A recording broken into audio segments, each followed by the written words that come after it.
जय श्री राधे कृष्णा, राधे राधे। आज की कथा में आप सभी भक्तों का हार्दिक स्वागत है। भगवान श्री हरि विष्णु और भगवान महादेव की कृपा से आपकी समस्त मनोकामनाएं पूर्ण हो।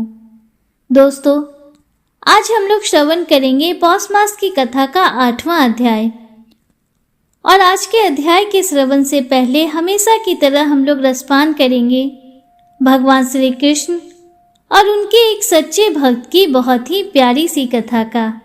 आइए कथा का शुभारंभ करते हैं। दोस्तों, कहा जाता है कि भगवान तो भाव के भूखे होते हैं, उन्हें हम बाहरी दिखावे से प्रसन्न नहीं कर सकते। इसके लिए हमारी सच्ची श्रद्धा होनी चाहिए। भगवान तो बस हमारे निश्चल प्रेम भाव पर ही रीझ जाते हैं। आइए ऐसी ही एक पावन कथा का आपको रसपान कराती हूँ। एक बार एक औरत श्री कृष्ण की परम भक्त थी। उनके पास लड्डू गोपाल विग्रह स्वरूप थे, जिसकी वह हर रोज सेवा करती थी। एक बार उसे तीर्थ यात्रा के लिए 1 मास तक अपने घर से दूर जाना था। उसने सोचा कि मेरे पीछे लड्डू गोपाल की सेवा कौन करेगा। उसने अपनी बहू को, जिसकी अभी नई नई शादी हुई थी, उससे कहा कि मेरे तीर्थ यात्रा पर जाने के बाद तुम लड्डू गोपाल जी की सेवा करना। बहू कहने लगी, ठीक है माँ जी, आप मुझे विधि बता दें, मैं पूरी श्रद्धा से उनकी सेवा करूंगी। सासू माँ कहने लगी कि बहू, सुबह सबसे पहले ठाकुर जी को स्नान कराना, उसके पश्चात उनको सुंदर वस्त्र, आभूषण, बांसुरी और मुकुट पहनाना, इत्र लगाना और उसके पश्चात ठाकुर जी को दर्पण दिखाना। दर्पण में जब ठाकुर जी मुस्कुराएं तो उनको भोग लगा देना। बहू ने हाँ में हामी भर दी तो सास निश्चित हो गई। सासू माँ के तीर्थ यात्रा पर जाने के पश्चात अगले दिन बहू ने श्रद्धा भाव से ठाकुर जी को स्नान कराया। उसके पश्चात सुंदर वस्त्र, आभूषण और मुकुट पहनाया, बांसुरी अर्पित की और फिर इत्र लगाकर ठाकुर जी को दर्पण दिखाया। तभी उसे याद आया कि माँ जी ने कहा था कि जब ठाकुर जी का वह विग्रह मुस्कुराते हुए दिखे तभी उन्हें भोग लगा देना। लेकिन उसे लगा कि ठाकुर जी का विग्रह मुस्कुरा नहीं रहा। वह सोचने लगी कि शायद ठाकुर जी को मेरा किया हुआ श्रृंगार पसंद नहीं आया, इसलिए वह मुस्कुरा नहीं रहे। उसने ठाकुर जी को फिर से स्नान कराया और श्रृंगार की सारी प्रक्रिया दोहराई। लेकिन उसे हर बार यही लगता कि ठाकुर जी मुस्कुरा नहीं रहे। जरूर मेरे श्रृंगार में कोई कमी रह गई है। सर्दियों के दिन थे, लेकिन बहू बार बार ठाकुर जी को स्नान कराती और श्रृंगार को बदलती रही। आखिर में कई बार यह प्रक्रिया करने के पश्चात उसे लगा कि ठाकुर जी मुस्कुरा रहे हैं। 1 महीने तक लगातार वह ठाकुर जी की सेवा करती रही। 1 महीने के पश्चात जब उसकी सास वापस आई तो कहने लगी, बहू, अब से लड्डू गोपाल जी की सेवा मैं कर दिया करूंगी।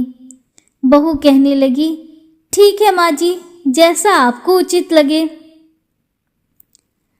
अगले दिन सुबह सासू माँ ने ठाकुर जी को स्नान कराया, श्रृंगार किया, दर्पण दिखाकर भोग लगा दिया। परंतु रात को ठाकुर जी उनके सपने में आए और कहने लगे कि तुम मेरे स्नान और श्रृंगार की सेवा अपनी बहू को दे दो, क्योंकि उसकी सेवा में जो भाव है उसमें मुझे ज़्यादा आनंद आता है। तुम भी मुझे हर रोज स्नान कराती हो, लेकिन उसने मुझे स्नान कराया, वस्त्र, आभूषण, मुकुट, बांसुरी पहनाए, लेकिन जब भी वह मुझे दर्पण में दिखती तो उसे लगता कि मैं मुस्कुरा नहीं रहा हूँ। इसलिए बार बार मुझे स्नान कराया, वस्त्र, आभूषण बदले। उसके इस भोले भाव के कारण मुझे सच में मुस्कुराना पड़ता है। इसलिए उसकी सेवा में सच्ची भक्ति का रस मिलता है। इस सपने को देखने के पश्चात सास की नींद खुल गई। अगले दिन सुबह उठते ही सासू माँ ने सपने को परखने के लिए बहू से पूछा कि मेरे जाने के पश्चात तुमने ठाकुर जी की सेवा कैसे की थी। बहू ने सारी बात सासू माँ को बता दी।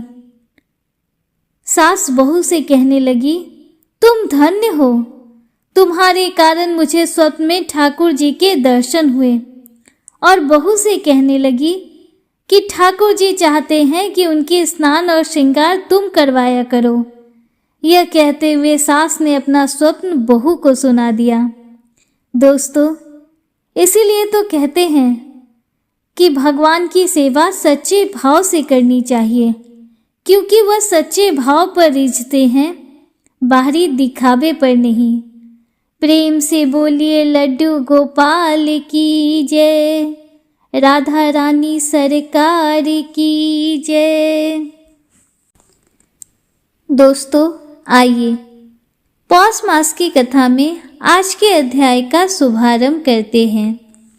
दोस्तों, पौष मास महात्म्य में पिछले अध्याय में आपने श्रवण किया था कि किस तरह परशुराम ने क्रोध में आकर भगवान गणपति का एक दांत तोड़ डाला, और जब माता पार्वती उनसे रुष्ट हुई तो उन्हें बचाने के लिए किस तरह भगवान श्री हरि विष्णु स्वयं आए। आइए अब आगे का वृतांत सुनते हैं। श्री नारायण कहते हैं, नारद, इस प्रकार पार्वती को समझा बुझाकर भगवान विष्णु परशुराम से हितकारक, तत्व स्वरूप, नीति का स्वरूप और परिणाम में सुखदायक वचन बोले।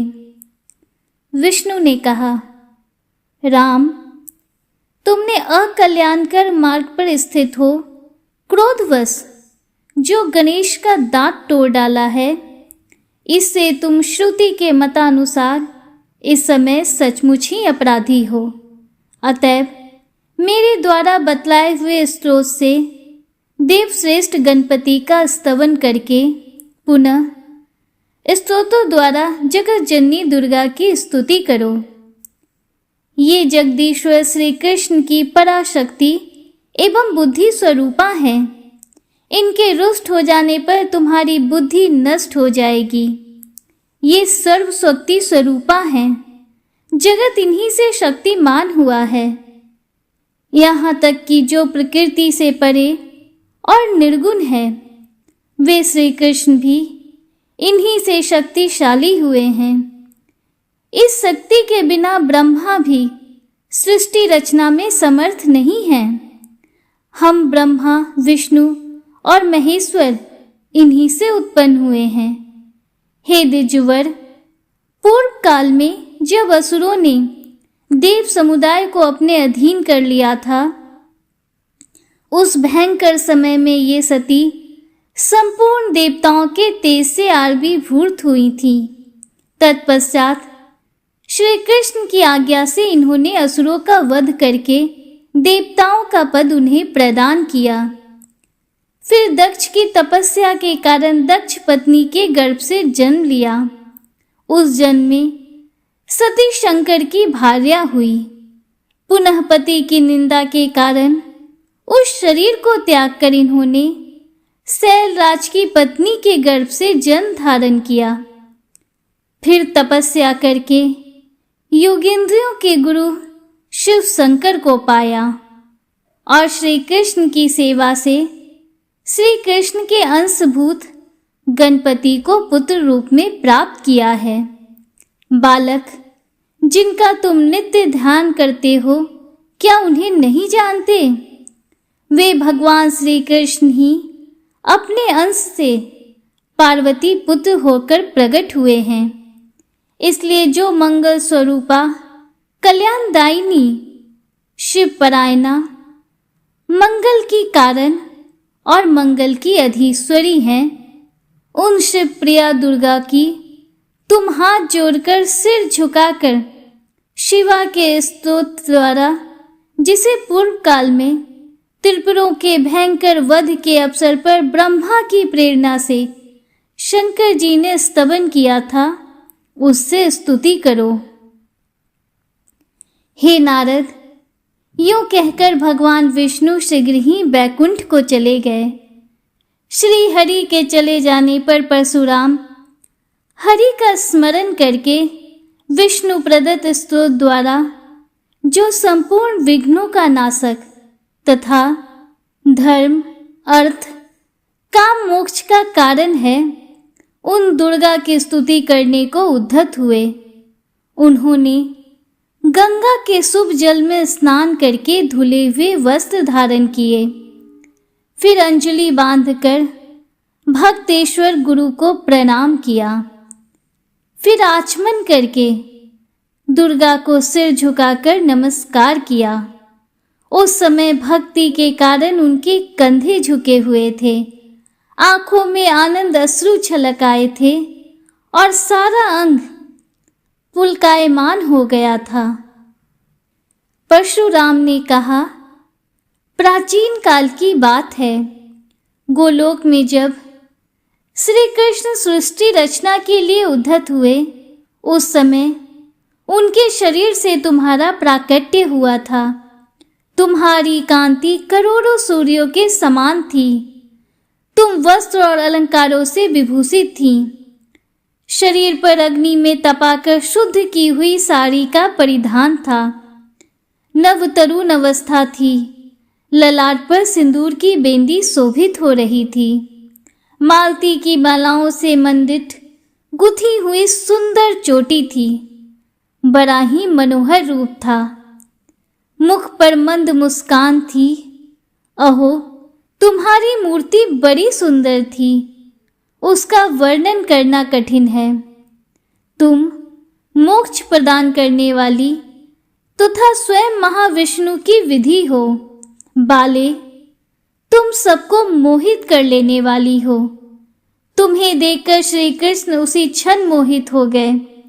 तब तुम उनसे संभावित होकर सहसा मुस्कुराती हुई भाग चली। इसी कारण सत्पुरुष तुम्हें मूल प्रकृति ईश्वरी राधा कहते हैं। उस समय सहसा श्री कृष्ण ने तुम्हें बुलाकर वीर्य का आधान किया। उससे एक महान डिंब उत्पन्न हुआ। उस डिंब से महाविराट की उत्पत्ति हुई, जिसके रोमकूपों में समस्त ब्रह्मांड स्थित है।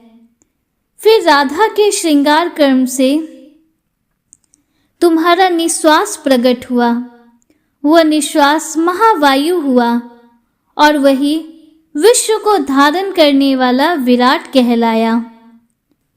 जब विश्व का निवास स्थान वह विराट जल की राशि हो गया, तब तुमने अपने को 5 भागों में विभक्त करके 5 मूर्ति धारण कर ली।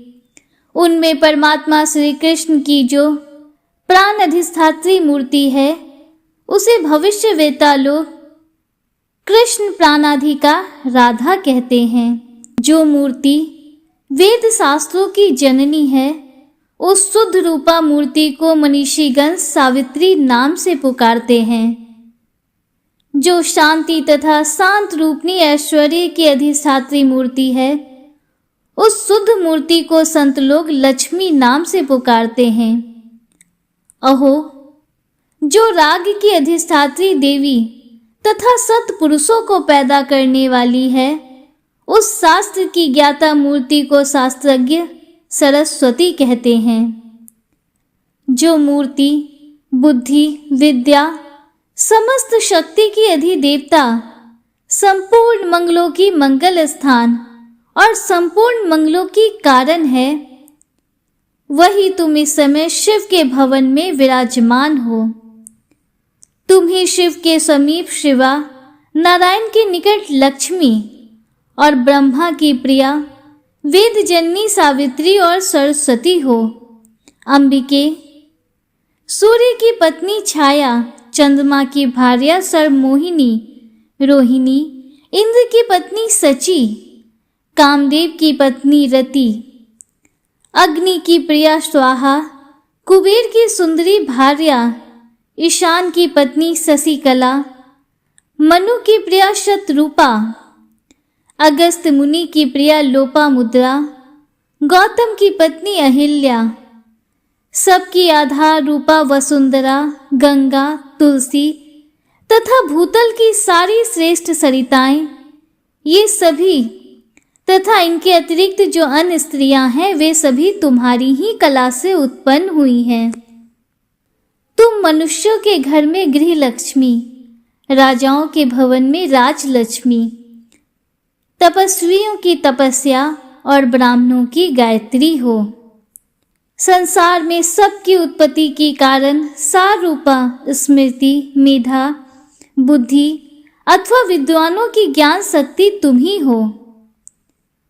श्री कृष्ण ने शिव जी को कृपा पूर्वक संपूर्ण ज्ञान की प्रसवनी जो शुभ विद्या प्रदान की थी वह तुम ही हो।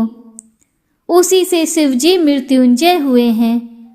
ब्रह्मा, विष्णु और महेश की सृष्टि, पालन और संहार करने वाली जो त्रिविध शक्तियां हैं उनके रूप में तुम ही विद्यमान हो। तुम्हें नमस्कार है। जब मधु कैटभ के भय से डरकर ब्रह्मा कांप उठे थे, उस समय जिनकी स्तुति करके वे भयमुक्त हुए थे, उन देवी को मैं सिर झुकाकर प्रणाम करता हूँ। मधु कैटभ के युद्ध में जगत के रक्षक ये भगवान विष्णु, जिन परमेश्वरी का स्तवन करके शक्तिमान हुए थे, उन दुर्गा को मैं नमस्कार करता हूँ। त्रिपुर के महायुद्ध में रथ सहित शिवजी के गिर जाने पर सभी देवताओं ने जिनकी स्तुति की थी, उन दुर्गा को मैं प्रणाम करता हूँ। जिनके बिना स्वयं भगवान श्री कृष्ण सृष्टि रचना करने में समर्थ नहीं होते, उन देवी को मेरा नमस्कार है। जगत जननी रक्षा करो, मेरे अपराध को क्षमा कर दो। भला कहीं बच्चे के अपराध करने से माता कुपित होती है? इतना कहकर परशुराम उन्हें प्रणाम करके रोने लगे। तब दुर्गा प्रसन्न हो गईं और शीघ्र ही उन्हें अभय का वरदान देती हुई बोली, हे वत्स, तुम अमर हो जाओ। बेटा, अब शांति धारण करो। शिव जी की कृपा से सदा सर्वत्र तुम्हारी विजय हो। श्री कृष्ण में तथा कल्याणदाता गुरुदेव शिव में तुम्हारी सुदृढ़ भक्ति बनी रहे। तुम तो श्री कृष्ण के भक्त और शंकर के शिष्य हो तथा मुझ गुरु पत्नी की स्तुति कर रहे हो, इसलिए किसकी शक्ति है जो तुम्हें मार सके? ऐसा कहकर पार्वती हर्षित हो परशुराम को शुभ आशीर्वाद देकर अंतःपुर में चली गईं। तब तुरंत ही वहां हरि नाम का घोष गूंज उठा। जो मनुष्य इस स्तोत्र का पूजा के समय, यात्रा के अवसर पर अथवा प्रातः काल पाठ करता है, वह अवश्य ही अपनी अभीष्ट वस्तु को प्राप्त कर लेता है। इसके पाठ से पुत्रथी को पुत्र, कन्यार्थी को कन्या, विद्यार्थी को विद्या, प्रजार्थी को प्रजा, राज्य भ्रष्ट को राज और धनहीन को धन की प्राप्ति होती है। तक इसका श्रवण करने से दुर्भगा सौभाग्यवती हो जाती है। जो काकवंधा और मृतवत्सा नारी भक्ति पूर्वक 9 मास तक इस स्तोत्र राज को सुनती है, वह निश्चय ही पुत्र पाती है। जो कन्या की माता तो है परंतु पुत्र सिहीन है, वह यदि 5 महीने तक कलश पर दुर्गा की सम्यक पूजा करके इस स्तोत्र को श्रवण करती है तो उसे अवश्य ही पुत्र की प्राप्ति होती है। श्री नारायण कहते हैं, नारद, इस प्रकार परशुराम ने हर्षमग्न चित्त से दुर्गा की स्तुति करके पुनः श्री हरि द्वारा बतलाए गए स्रोत से गणेश का स्तवन किया। तत्पश्चात नाना प्रकार के नैवेद्यों, धूपों, दीपों, गंधों और तुलसी के अतिरिक्त अन्य पुष्पों से भक्ति पूर्वक उनकी पूजा की। इस प्रकार परशुराम ने भक्ति भाव सहित भाई गणेश का भली भांति पूजन करके गुरु पत्नी पार्वती और गुरुदेव शिव को नमस्कार किया तथा शंकर की आज्ञा ले वे वहां से जाने को उद्धत हुए। दोस्तों, आज के अध्याय में आपने सुना कि किस तरह माता दुर्गा को प्रसन्न करने के लिए परशुराम ने उनकी स्तुति की और भगवान गणेश, कार्तिकेय और भगवान शंकर के समीप किस तरह उन्होंने पूजा अर्चना की। कल के अध्याय में आप श्रवण करेंगे कि भगवान गणपति को पूजन में तुलसी अर्पित क्यों नहीं की जाती है। ओम गण गणपतये नमः। दोस्तों, पौष मास की कथा में आज के अध्याय का समापन हुआ। उम्मीद करती हूँ कि इससे आगे के अध्याय के श्रवण के लिए आप कल भी हमारे साथ जुड़े रहेंगे। अगर वीडियो आपको थोड़ी सी भी अच्छी लगी हो तो वीडियो को लाइक कीजिए, दूसरों के साथ शेयर कीजिए, कमेंट में हर हर महादेव, जय श्री राधे कृष्णा जरूर लिखिए। अगर आप हमारे चैनल पर पहली बार आए हैं तो चैनल को सब्सक्राइब कीजिए, बेल आइकन जरूर प्रेस कीजिए, जिससे आगे भी आपको ऐसी ही रोचक जानकारियाँ मिलती रहें। मिलते हैं आपसे अगले वीडियो में, तब तक के लिए हर हर महादेव, जय श्री राधे कृष्णा, राधे राधे, जय माता दी।